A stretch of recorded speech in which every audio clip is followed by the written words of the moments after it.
En 2008, Soisy-sur-Seine était dans une situation un petit peu difficile vis-à-vis d'Internet, puisqu'on était la commune la plus défavorisée en matière de débit ADSL, avec mollement un débit de 512 dans certains quartiers, au mieux 1 méga. Donc au bout de 10 rencontres avec France Télécom, Orange, où finalement rien n'avançait, j'ai pris le taureau par les cornes en sollicitant une étude à l'échelle de Soisy.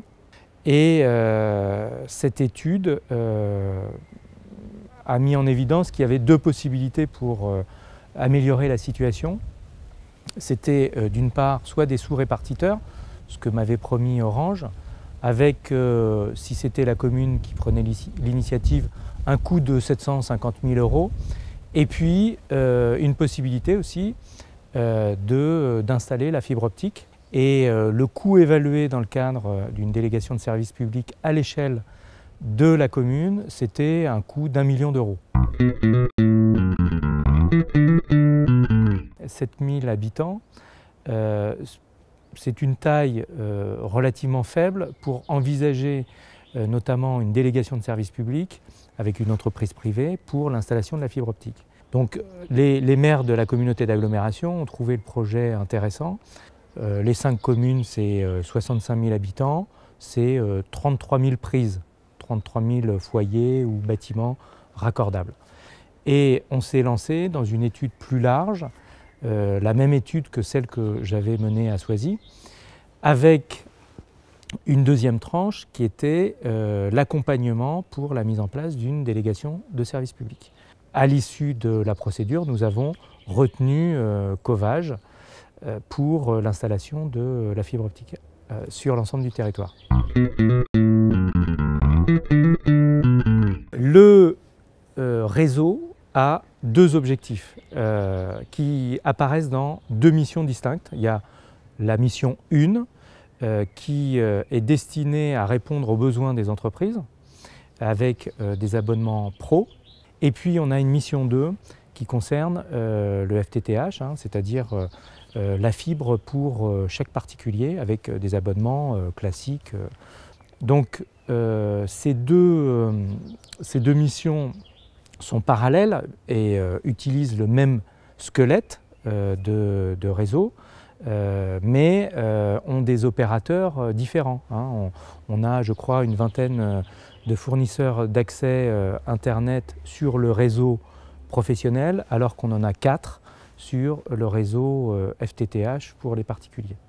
Dans les petites villes, Soisy et Thiol notamment, on a de très petites entreprises. C'est des villes dont la sociologie est composée essentiellement de cadres supérieurs et de chefs d'entreprise, et beaucoup travaillent à la maison. Mais pour cela, il faut avoir une bonne connexion Internet, notamment dans certains métiers.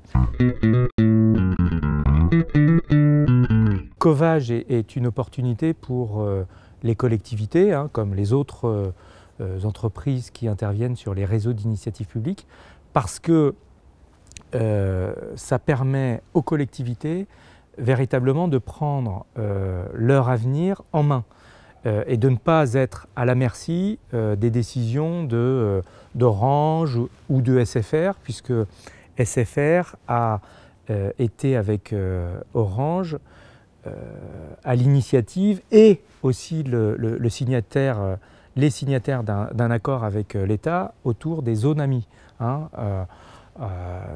Zones AMI qui en gros constituent des chasses gardées pour SFR et France Télécom, et qui aussi dissuadent les autres opérateurs de venir.